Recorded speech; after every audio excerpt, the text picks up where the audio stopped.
Hello students, good morning to all of you and also your happy family. Dear students, once time again I am Akashi in front all of you for teach the next part of narration. But before it, I will say that you are most welcome at my YouTube channel which name is Expert Education by Akashi. So dear students, first of all I would like to tell you that concentrate your mind and take your coffee and pen and start what will be teach today, what will be taught today by me. Okay अर्थात हम ये कहने का प्रयास कर रहे हैं कि अब हम आपको नरेशन का नेक्स्ट भाग, अगला भाग पढ़ाने जा रहे हैं, इसलिए आप सभी लोग अपने पास कॉपी और कलम लेकर बैठ जाइए और सीरियसली कंसंट्रेट, एकाग्रचित हो करके पढ़ाई करने का प्रयास कीजिए.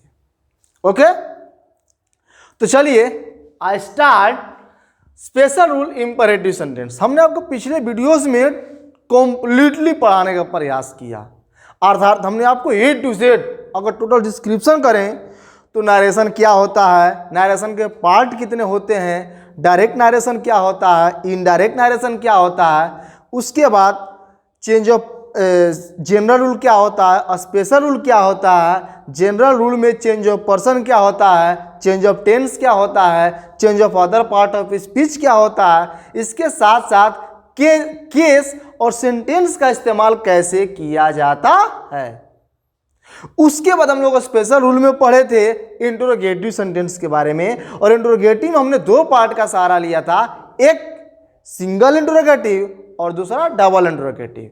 हमने आपको बताया था कि अगर सिंगल इंटरोगेटिव का सेंटेंस हो तो इन्वर्टेड कोमा के लिए इफ या वेदर का प्रयोग करते हैं, और यदि डबल इंटरोगेटिव का सेंटेंस हो तो इन्वर्टेड कोमा की जगह पर दिए गए प्रश्नवाचक शब्द को ही लिख दिया जाता है.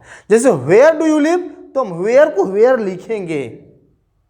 यहां तक हम लोग कवर कर लिए थे. अगर आप पर डे वीडियो देख रहे होंगे, SW रोज बना रहे होंगे, तो पूरा विश्वास है कि आपको नरेशन में जितना हम लोग पढ़े वहां तक कोई भी प्रॉब्लम नहीं होगा. अब हम आगे आपको स्टार्ट करते हैं इंपरेटिव सेंटेंस. तो देखिए इंपरेटिव सेंटेंस का हम नरेशन कैसे बनाएंगे. इंपरेटिव सेंटेंस का नरेशन कैसे, मतलब सबसे पहले आप समझ लीजिए इंपरेटिव का मतलब क्या होता है. तो इंपरेटिव का मतलब होता है आदेशात्मक वाक्य. आदेशात्मक मतलब हम जब किसी को कोई ना कोई आदेश देते हैं, अब वो आदेश रिस्पेक्ट के भी रूप में हो सकता है, रिक्वेस्ट के भी रूप में हो सकता है, आदेश ओवर कॉन्फिडेंस या कमांड के भी रूप में हो सकता है, निषेध या मनाही के भी रूप में हो सकता है, सलाह के भी रूप में आदेश हो सकता है, जैसे टेक मेडिसिन या take your medicine on the time, अपना दवा समय पर खाओ. यहाँ पर आदेश है लेकिन सलाह के रूप में आदेश है. तो आदेश भिन्न भिन्न रूपों में हो सकते हैं, सुझाव के भी रूप में हो सकता है. तो ऐसे सेंटेंस का हम इनडायरेक्ट नरेशन कैसे बनाएंगे, तो अब इसका एक एक पॉइंट ध्यान से सुनिएगा और समझने का प्रयास कीजिएगा. जैसे रूल नंबर फर्स्ट बोलता है रिपोर्टिंग वर्ब के अर्थ के अनुसार, या यहां पर के नहीं, आपको कर दीजिए को. रिपोर्टिंग वर्ब को, जैसे रिपोर्टिंग वर्ब में क्या हो सकता है, मान लीजिए रिपोर्टिंग वर्ब में सेड दिया है. क्या दिया है, सेड. एकदम गौर कीजिएगा. रिपोर्टिंग वर्ब को अर्थ के अनुसार, कैसा अर्थ के अनुसार, तो रिपोर्टेड स्पीच के अर्थ के अनुसार. जैसे अगर हम सेंटेंस लिखे यहां पर ओपन द डोर, हमने एक सेंटेंस लिया, ये रिपोर्टेड स्पीच का वाक्य है. क्या है, open the door. He said open the door. तो हम क्या करेंगे, इसके अर्थ के अनुसार, इसके अनुसार हम सेड को बदलेंगे. किसमें बदलेंगे, टेल में बदल सकते हैं, आस्क में बदल सकते हैं, ऑर्डर में बदल सकते हैं, कमांड में बदल सकते हैं, वार्न चेतावनी, रिक्वेस्ट में बदल सकते हैं, सजेस्ट में बदल सकते हैं, एडवाइस में बदल सकते हैं, और फॉरबिड में बदल सकते हैं. इससे और भी एक्स्ट्रा हो सकते हैं, लेकिन मेनली ऐसे ऐसे वर्ड्स का प्रयोग किया जाता है। अब कि अक्सर हम कैसे समझें किसमें कैसे क्या अर्थ होगा, तो भाई इसके लिए आपको क्लियर अर्थ निकालना पड़ेगा। जैसे ओपन द डोर, दरवाजा खोलो, आपको लगता है कि हमको आदेश दे रहा है तो हम किसका सहारा लेंगे? ऑर्डर का। लेकिन याद रखिए यहां पर जितना भी वर्ड हमने लिखा है ये सब V1 का हमने प्रयोग किया है। सब tell, ask, order, command, warn, request, suggest, advice और फॉरबिड, ये सब कुछ हमने V1 का सहारा लिया है। लेकिन जब आप नरेशन बनाएंगे और अगर यहां पर सेड का प्रयोग कर दिया गया है तो आप ऑर्डर नहीं, क्या लिखेंगे? आप ऑर्डर्ड लिखेंगे। This is the V2 form. ये दूसरा रूप है, हम किसका प्रयोग करेंगे?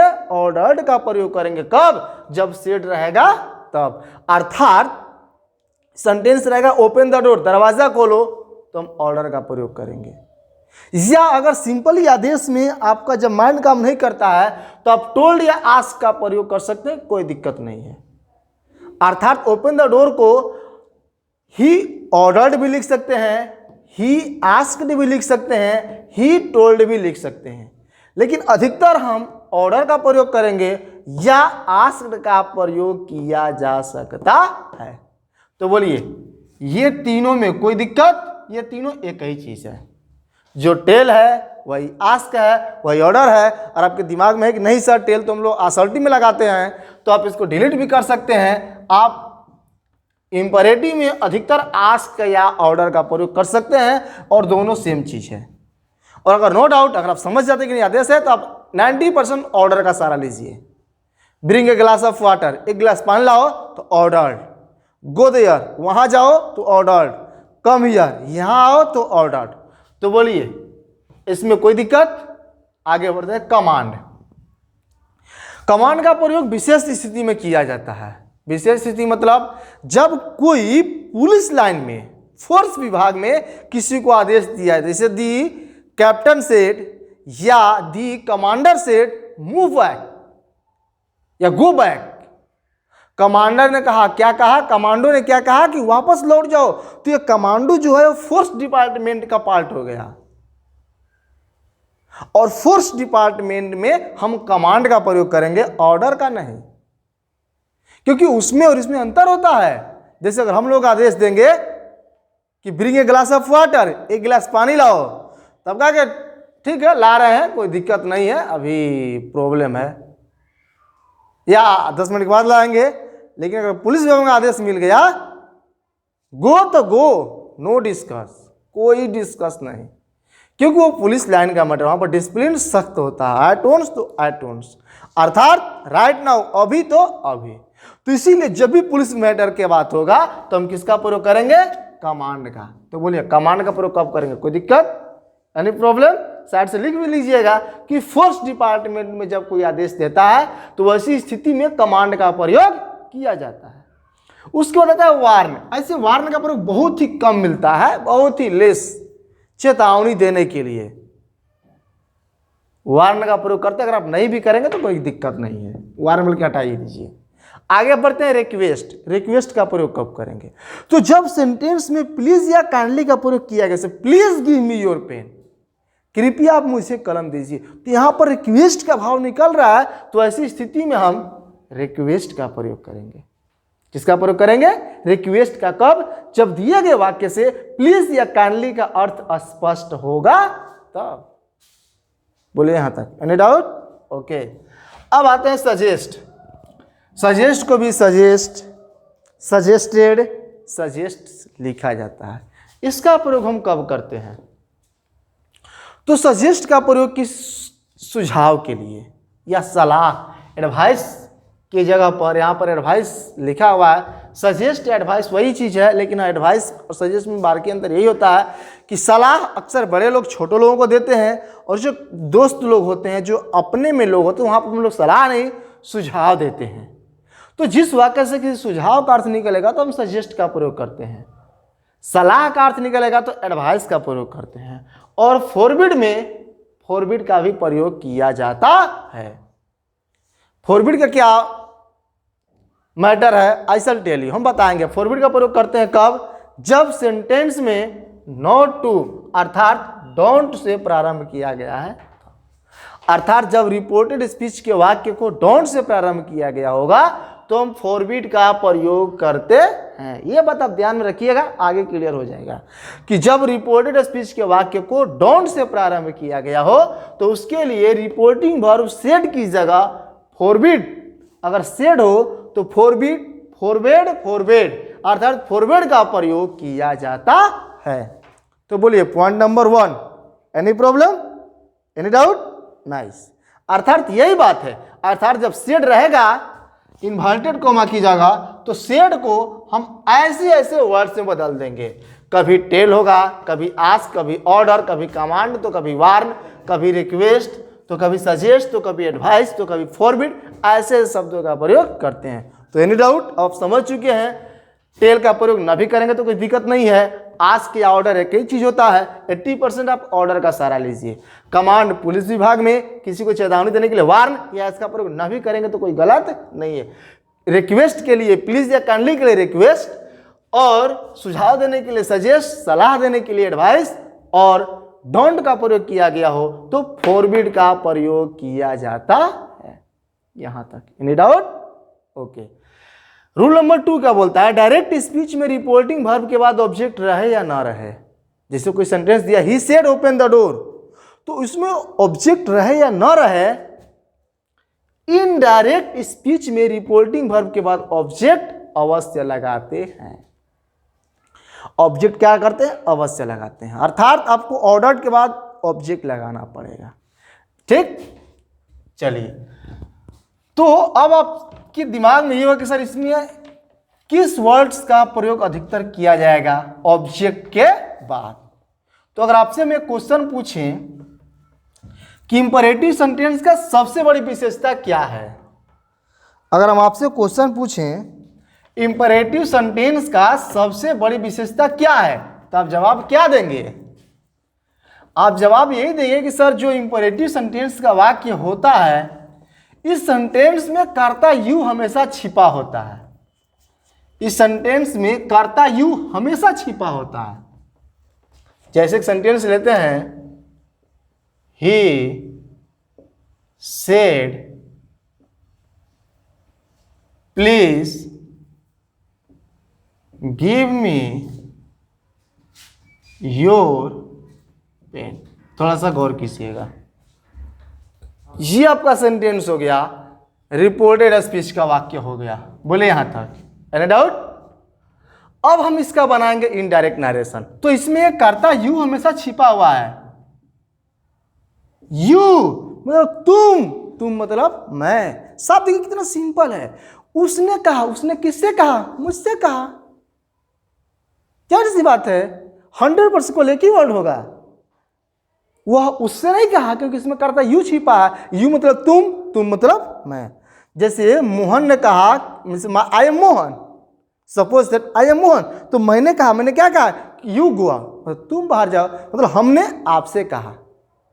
अर्थात इसमें एक वर्ड मी का प्रयोग किया जा सकता है, उसने मुझसे कहा। अर्थात अगर यहाँ पर ही है, अगर आदेश देने वाला अगर ही हो जाए तो करने वाला कौन होगा? मैं, मुझको आदेश दिया, इसलिए हम इसको कर देंगे ही रिक्वेस्टेड मी। बोले यहां तक, एनी डाउट? हमने यही ना बताया कि रिक्वेस्टेड का प्रयोग अर्थात रिपोर्टिंग वर्ब को हम बदल देंगे। और अब रिक्वेस्टेड का प्रयोग हमने क्यों किया, अब आप इस बात को अच्छी तरह समझ चुके होंगे। मी हमने लिखा, क्यों लिखा? क्योंकि रूल नंबर 2 यही आपसे बोला कि डायरेक्ट नरेशन में सेड के बाद ऑब्जेक्ट रहे या न रहे, इनडायरेक्ट नरेशन बनाते समय ऑब्जेक्ट का प्रयोग होगा ही होगा। इसलिए आप 90% रख लीजिए कि हमें मी का प्रयोग कर देना है। यहां तक एनी डाउट? अब हम आगे बढ़ते हैं। रूल नंबर 3, प्लीज या काइंडली आदि शब्दों को लोप कर दिया जाता है। अगर सेंटेंस में कहीं प्लीज या काइंडली का प्रयोग कर दिया गया हो तो उसको बोलेंगे भैया जाओ, तुम्हारा गुड बाय हो गया। अर्थात अब तुम्हारा कोई ज़रूरत नहीं है। क्यों? कि तुम्हारे लिए यहाँ पर रिक्वेस्टेड का प्रयोग कर दिया गया है। इसलिए हम प्लीज या काइंडली को हटा देंगे। बोलिए रूल नंबर 3, एनी डाउट? अर्थात प्लीज या काइंडली आदि शब्दों को लोप कर दिया जाता है, यहां तक कोई दिक्कत? उसके बाद रूल नंबर 4, इन्वर्टेड कोमा के लिए टू का प्रयोग करते हैं। दिमाग में रख लीजिएगा, टू का प्रयोग करेंगे कब? जब इनडायरेक्ट सेंटेंस रहेगा तब। थोड़ा सा यहाँ पर हम डीप में जाकर क्लियर कर देते हैं, गौर से भाई थोड़ा सा ध्यान दीजिएगा। इन्वर्टेड कोमा को अभी तक हमने आपको 4 वर्ड का सहारा लिया। पहला, दैट का प्रयोग करते हैं। आप बताइए दैट का प्रयोग होगा कब? जब रिपोर्टेड स्पीच का सेंटेंस किसी कर्ता से स्टार्ट होगा तब, मतलब कि असर्टिव सेंटेंस रहेगा तब। दूसरा पॉइंट, हम इफ या वेदर का प्रयोग करते हैं। इसका प्रयोग करते हैं कब? जब रिपोर्टेड स्पीच का सेंटेंस किसी न किसी हेल्पिंग वर्ब से स्टार्ट होता है तब। चौथा बात, इन्वर्टेड कोमा के लिए तीसरा पॉइंट, हम क्वेश्चन वर्ड को ही लिख देते हैं। इन्वर्टेड कोमा के लिए हम क्वेश्चन वर्ड का प्रयोग करते हैं कब? जब क्वेश्चन वर्ड से सेंटेंस को प्रारंभ किया गया होगा तब। और चौथा पॉइंट, अगर सेंटेंस इंपरेटिव आदेशात्मक हो तो इन्वर्टेड कोमा के लिए टू का प्रयोग करते हैं। बोलिए यहां तक कोई दिक्कत, कोई परेशानी? बहुत बढ़िया। अर्थात he requested me, inverted comma के लिए to. Rule number 4, inverted comma के लिए टू का प्रयोग करते हैं। और यही बात ये भी समझ लीजिएगा। और यदि रिपोर्टेड स्पीच को डोंट से प्रारंभ किया गया हो, दोनों आपको यही हम क्लियर कर देते हैं। यदि रिपोर्टेड स्पीच को डोंट से प्रारंभ किया गया, जैसे नेक्स्ट सेंटेंस लिखते हैं, he said don't go there. बोलिए एनी डाउट? अगर रिपोर्टेड स्पीच को डोंट से प्रारंभ किया गया हो तो इन्वर्टेड कोमा के लिए नॉट टू को लिखा जाता है। अगर डोंट का प्रयोग किया गया हो तो यहां पर जो टू है हम नॉट टू लिख देंगे, काम हो जाएगा। लेकिन याद रखिए, डोंट वाले सेंटेंस को 2 तरह से बनाया जाता है। क्या? Indirect narration. थोड़ा सा ध्यान दीजिएगा, अगर डोंट का सेंटेंस स्टार्ट हो तो हम कैसे कैसे बनाएंगे।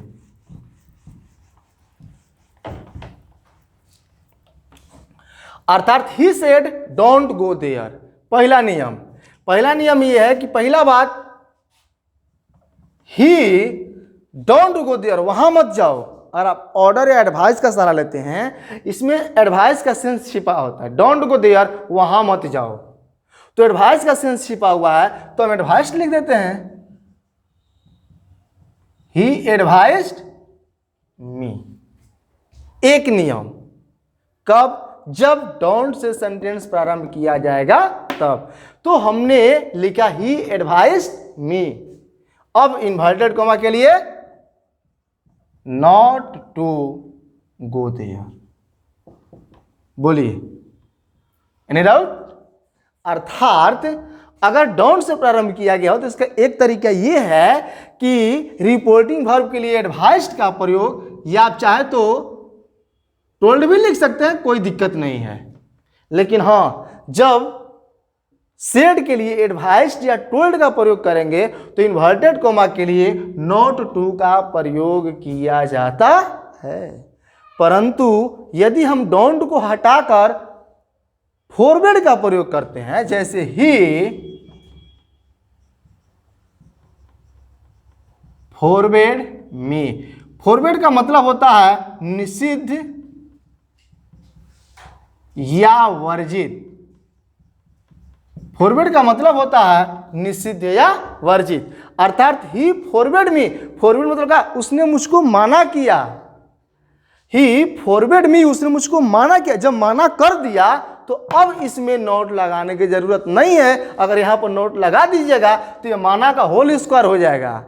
उसने मुझको बड़ा माना किया, अर्थात एकदम है नहीं जाना है। तो अगर हम फॉरवर्ड से बनाते हैं तो अब नॉट नहीं, सिर्फ टू लगा करके इनडायरेक्ट नरेशन बनाया जाता है। तो बोलिए रूल नंबर 3, इन डाउट? नहीं, रूल नंबर 4, अर्थात हमने ये बताने का प्रयास किया कि इन्वर्टेड कोमा के लिए इंपरेटिव सेंटेंस की केस में टू का प्रयोग करते हैं, और यदि रिपोर्टेड स्पीच को डोंट से स्टार्ट किया गया हो तो ऐसी स्थिति में इन्वर्टेड कोमा के लिए नॉट टू को लिखा जाता है। लेकिन आप याद रखिएगा, नॉट टू भी हो सकता है और सिर्फ टू भी हो सकता है। टू का प्रयोग करेंगे कब? जब रिपोर्टिंग वर्ब के लिए फॉरवर्ड का प्रयोग करेंगे तब। फॉरवर्ड खुद में एक नेगेटिव वर्ड है, इसलिए फॉरवर्ड लगाने के बाद नॉट लगाने की जरूरत नहीं है। लेकिन अगर हम एडवाइस या टोल्ड की सहारा लेते हैं तो हम नॉट टू का प्रयोग करेंगे। तो बोले rule number 4, any doubt? Okay, now we talk about rule number 5। उसके बाद रिपोर्टेड स्पीच के वाक्यों को, जैसे ये हमारा हो गया रिपोर्टेड स्पीच, ये वाक्य, उसके बाद रिपोर्टेड स्पीच के वाक्यों को ज्यों का त्यों पूर्व नियम को पालन करते हुए लिखा जाता। पूर्व नियम में जैसे था वैसे हम जस का तस क्या कर देंगे, लिख देंगे। तो ये था रूल आपका किसके लिए? इंपरेटिव सेंटेंस के लिए। हम कुछ एग्जांपल्स देखते हैं। तो इसमें बस विशेष बात यही ध्यान देना है कि इसमें सेंस क्या निकल रहा है। ऑर्डर का सेंस निकल रहा है, रिक्वेस्ट का सेंस निकल रहा है, कमांड का सेंस निकल रहा है, या एडवाइस का सेंस निकल रहा है। आखिर किस चीज का सेंस निकल रहा है उसको हम पहले क्लियर कर लेंगे। उसके बाद आसानी से बिना कुछ दिमाग लगाए हम क्या कर लेते हैं, इसको बना लेते हैं। जैसे he said please give me your pen, तो इसका बनेगा he requested me to give me, first person change reporting verb subject, ये हो जाएगा him, your. Second person change reporting verb, second person change reporting verb object नहीं है तो यहां पर हमने माना है मी, इसलिए मी है तो हो जाएगा माई पेन। ये है he requested me to give him my pen, first example. Second example देखिए, The commander said, go ahead.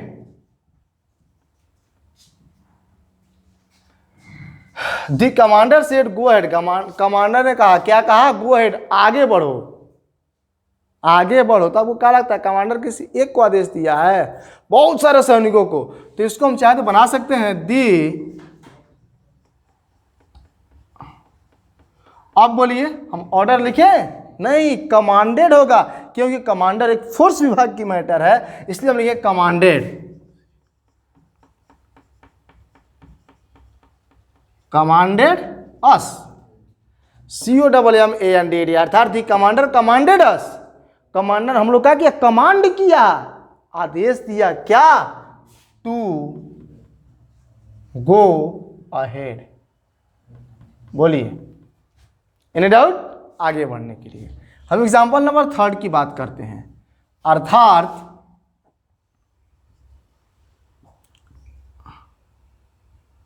I said don't move here and there.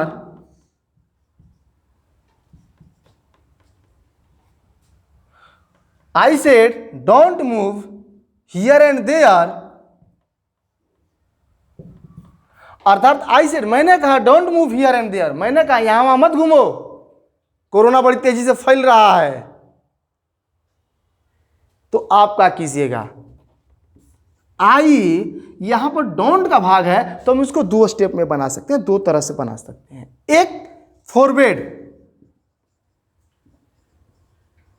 तो यहां पर हिम का सहारा ले, जब हमने आई मी मान लिया आई, तो आप हिम का सहारा ले लीजिए।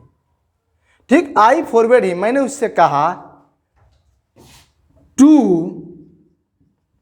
Move here and there, to move here and there. I forward him to move here and there, मैंने उससे कहा यहां वहां मत घूमो। या इसका दूसरा तरीका, आई टोल्ड या advised him not to move here and there. तो बोलिए अब एनी डाउट, कोई दिक्कत? अब बन जाएगा पूरे दिन में जितना हमने आज बताया। बोलिए आसान है कि नहीं है? कहिए करे सर ये तो कितना आसान है, सब चुटकी में बन जाएगा। कल झुटिया कल नायरसन क्या किए थे? हवा बनाए हुए थे। लेकिन हाँ भाई, आपको हम अभी भी कहेंगे कि practice is the more important to anyone. अगर आप प्रैक्टिस नहीं कीजिएगा, अभ्यास नहीं कीजिएगा, थोड़ा सा शांत दिमाग से बैठ करके पढ़ाई नहीं कीजिएगा, तो आसान चीज़ भी आपके लिए आसान नहीं होता है। इसलिए हम चाहें कि हर डे एवरी डे आप टाइम दीजिए और धीरे धीरे बेहतरीन कवर करने का प्रयास कीजिए। तो ये रहा इंपरेटिव सेंटेंस का एक पार्ट। अब हम इसके दूसरे पार्ट की बात करते हैं। इसके हम दूसरे पार्ट की बात करते हैं। बस आज छोटा सा केवल पॉइंट बता देते हैं और कल हम क्या करेंगे, इसको डिटेल्स पढ़ा भी देंगे। नेक्स्ट वीडियो में हम डिटेल्स पढ़ा भी देंगे और उसके साथ साथ ऑप्टेटिव सेंटेंस को हम क्या कर देंगे, फिनिश कर देंगे। बस ऑप्टेटिव सेंटेंस फिनिश हो जाएगा, उसके बाद एक वीडियो डालेंगे एक्सक्लेमेटरी सेंटेंस का। उसके बाद कुछ एक्स्ट्रा रूल्स हैं, जैसे सर हो, मैडम हो, या कुछ विशेष वर्ड्स का प्रयोग किया गया हो, तो ऐसे सेंटेंस का मतलब 3-4 क्लास में लगभग का नारेशन क्या हो जाएगा, फिनिश, समाप्त हो जाएगा। तो ये पार्ट 2 हम क्या बता रहे हैं समझने का प्रयास कीजिएगा। कुछ सेंटेंस ऐसे होते हैं इंपरेटिव में जो लेट या लेट्स से स्टार्ट होते हैं। लेट या लेट, जैसे let me play ball, let's go to village, जिसे हमने यहाँ पर लिख दिया है कि लेट हो तो इसमें विश और शुड का सहारा लेते हैं। जैसे example, he said let me play ball. ध्यान से देखिए, आप आज ही समझ सकते हैं। आप याद रख लीजिए कि जब लेट या लेट्स का प्रयोग किया तो हम विश का प्रयोग करते हैं। विश मिस क्या होता है, क्लियर समझा देते हैं। विश मिस होता है इच्छा जाहिर करना।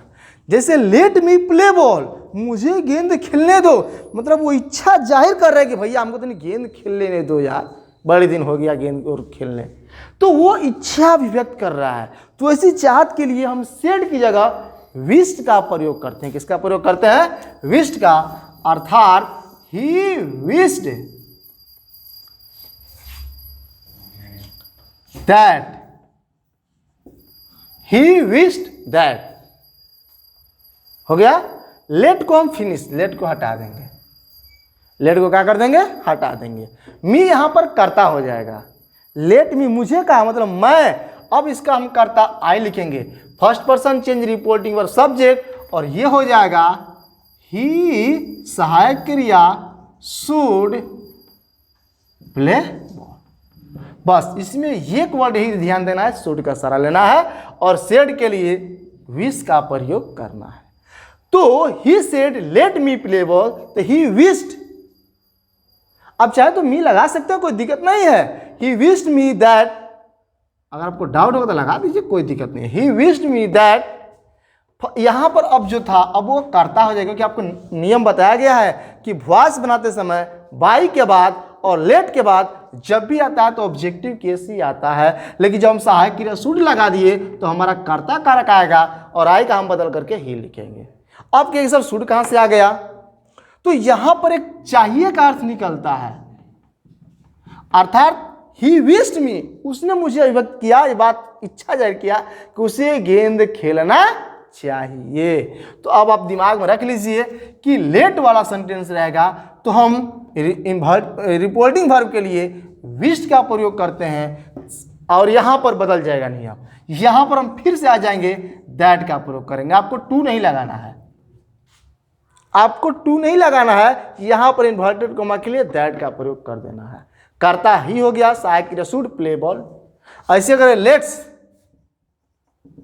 लेट्स प्ले बॉल रहे तो इसको भी ऐसे ही बनाएंगे, बस इसमें ये सेड को हटाकर सजेस्ट या परपोज टू का प्रयोग किया जाता है। परपोज टू, जैसे ही सेड तो हो जाएगा he propose to me that he should play ball.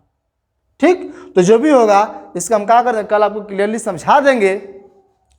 और यहां तक में आपको कोई भी प्रॉब्लम होगा, एनी डाउट, तो कमेंट जरूर कीजिएगा। और आपको ये वीडियो कैसा लगा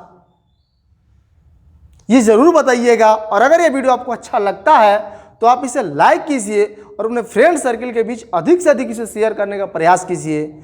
और यदि आप फर्स्ट बार, पहली बार अगर हमारे चैनल पर पढ़ाई कर रहे हैं तो मेरे चैनल को सब्सक्राइब कर दीजिएगा, जिसका नाम है expert education by AK Singh.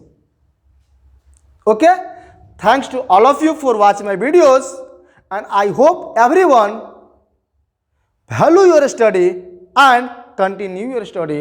That's last.